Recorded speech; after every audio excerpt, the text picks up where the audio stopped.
فرقہ آیا، ابھی اس کے بعد کوئی نہیں آیا، یہ ابھی بس آخری چل رہا ہے۔ اب اس کے بعد دیکھیں اور کتنے جھوٹے آتے ہیں، کیونکہ اللہ کے نبی نے فرمایا قیامت تک بہت جھوٹے پیدا ہوں گے۔ اب یہ جو فرقہ پیدا ہوا یہ کون ہے؟ یہ فرقہ ہے غیر مقلدین وہابیہ، جو اپنے آپ کو اہل حدیث کہتا ہے اور کہتا ہے کہ حدیث کا علم ہمارے پاس ہے، اصلی مال ہمارے پاس ہے، سامنے والے کے پاس ڈپلیکیٹ مال ہے، اس کے پاس تو ابو حنیفہ کا مال ہے، اس کے پاس احمد رضا فاضل بریلوی کا مال ہے، حدیث کا مال ہمارے پاس ہے، پیورٹی ہمارے پاس ہے۔ تو نتیجہ یہ ہوا کہ جھوٹ بولتے ہیں۔ آج میں یہی ظاہر کرنا چاہتا ہوں کہ دیکھیں آپ کہ کتنے جھوٹے ہوتے ہیں۔ آئیے انہوں نے سب سے پہلا جو ہم پہ جھوٹ گڑا اور ہم پر الزام لگایا، وہ کیا لگایا؟ مولوی توصیف الرحمان جو اہل حدیث کے مولوی ہے، سعودیہ میں یہ نور چینل پہ تقریر کرتے ہیں اور ان کی سیڈیاں مفت بانٹی جاتی ہے، تقسیم کی جاتی ہے۔ مولوی توصیف الرحمان اور آج یہ امت اسلام اسی راستے پہ چل رہی ہے، اپنے پیروں کو نبی بنا دیا، نبی کو اللہ بنا دیا، جو مقام عرش والے نے دیا تھا وہ مقام ختم کر دیا۔ سمجھ میں آیا نا آپ کے؟ سن لیے، مولوی توصیف الرحمان کہتے ہیں آج یہ پوری امت اسی شرک پہ چل رہی ہے۔ اب اپنا پروڈکٹ دیکھو کیسے چمکا رہے ہیں۔ پوری امت شرک پہ چل رہی ہے، اپنے پیروں کو نبی بنا دیا، نبی کو خدا بنا دیا۔ اب بتائیے کتنا بڑا جھوٹ گڑا ہے۔ کون بدبخت ہے جو اپنے پیر کو نبی کہتا ہے ایسا کوئی اہل سنت میں؟ کون بیوقوف ہے جو نبی کو خدا کہتا ہے؟ اور اگر کوئی بدبخت ایسا ہے اور کوئی انتہائی بدترین آدمی ایسا ہے کہ جو نبی کو خدا کہتا ہے تو ہم اس کو خود کافر کہتے ہیں۔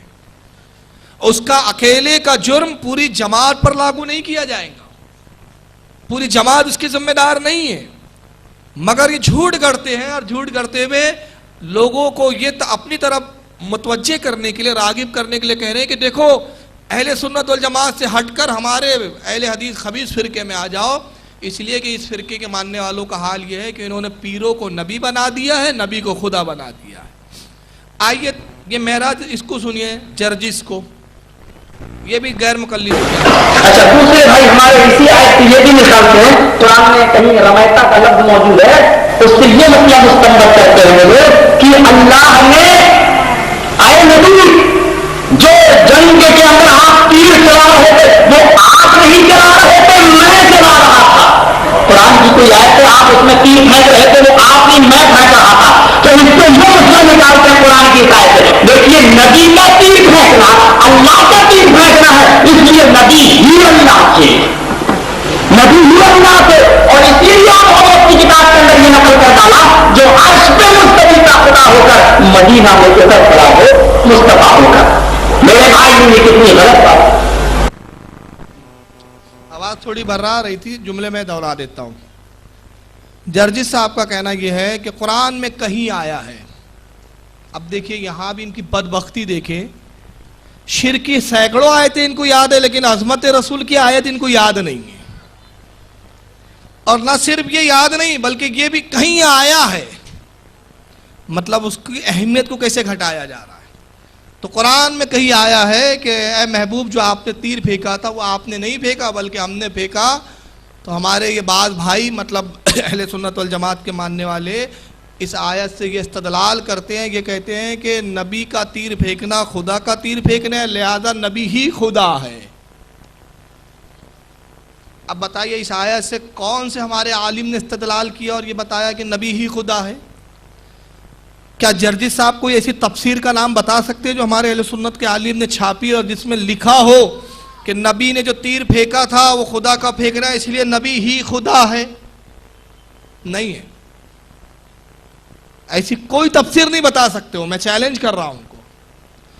اب رہ گیا کہ قرآن میں کہیں آیا ہے، وہ کہیں آیا نہیں ہے بلکہ قرآن میں آیا ہے پارہ نمبر 9 سورہ انفال کے اندر، آیت 17 ہے جو وہابیت کے لیے خطرہ ہے۔ آیت نمبر 17 اللہ تعالیٰ ارشاد فرماتا ہے وَمَا رَمَيْتَ إِذْ رَمَيْتَ وَلَكِنَّ اللَّهَ رَمَى، اے محبوب جو تیر آپ نے پھینکا وہ آپ نے نہیں پھینکا بلکہ اللہ نے پھینکا ہے۔ یہ قرآن میں آیا ہے۔ تو محبوب کا تیر پھینکنا اللہ نے اپنا تیر پھینکنا فرمایا، جیسے کہ بخاری کی حدیث ہے، یہ محبت اور قرب کا تعلق ہے۔ گویا بتا رہا ہے کہ محبوب جو آپ میں قوت و طاقت ہے وہ ہماری عطا کردہ ہے. جیسے بخاری میں کہ اللہ کے نبی نے ارشاد فرمایا کہ جب بندہ اللہ کی بارگاہ میں مقبول ہو جاتا ہے, اللہ کا ولی ہو جاتا ہے, تو اللہ فرماتا ہے میں اس کے پیر بن جاتا ہوں, میں اس کے ہاتھ بن جاتا ہوں جس سے وہ پکڑتا ہے, میں پیر بنتا ہوں جس سے چلتا ہے, میں اس کی آنکھیں بنتا ہوں جس سے دیکھتا ہے, میں اس کا منہ بن جاتا ہوں جس سے بولتا ہے, میں اس کے کان بن جاتا ہوں جس سے سنتا ہے. تو مطلب کیا ہوا؟ یہ کان اب اللہ کے ہو گئے, یہ کان اللہ کے, یہ منہ اللہ کا, ہاتھ اللہ کے نہیں. مطلب دیکھنا اس کا, اس کے دیکھنے میں جو قوت ہوتی ہے وہ میری قوت ہوتی ہے, میری قوت میں اس کو عطا کرتا ہوں, اضافہ ہو جاتا ہے اس کی قوتوں میں. عام بندہ تو کچھ دور تک دیکھتا ہے لیکن وہ ہزاروں کروڑوں میل دور تک دیکھ لیتا ہے. عام بندہ تو قریب کی چیز پکڑ لیتا ہے مگر وہ کروڑوں دور کا, ہزاروں میل دور منزلوں پہ جو چیزیں اور اشیاء ہیں ان کو بھی اپنے ہاتھوں سے سمیٹنے کی صلاحیت رکھتا ہے. عام بندہ تو اپنے قدم سے ایک قدم بڑھاتا ہے مگر جب میں اس کا پیر بن جاتا ہوں تو مقام یہ ہوتا ہے کہ وہ پیر مشرق سے اٹھاتا ہے تو مغرب میں پہنچ جاتا ہے. اس سے یہ مراد ہے. مگر مفہوم کو غلط کیا جا رہا ہے, مفہوم کو غلط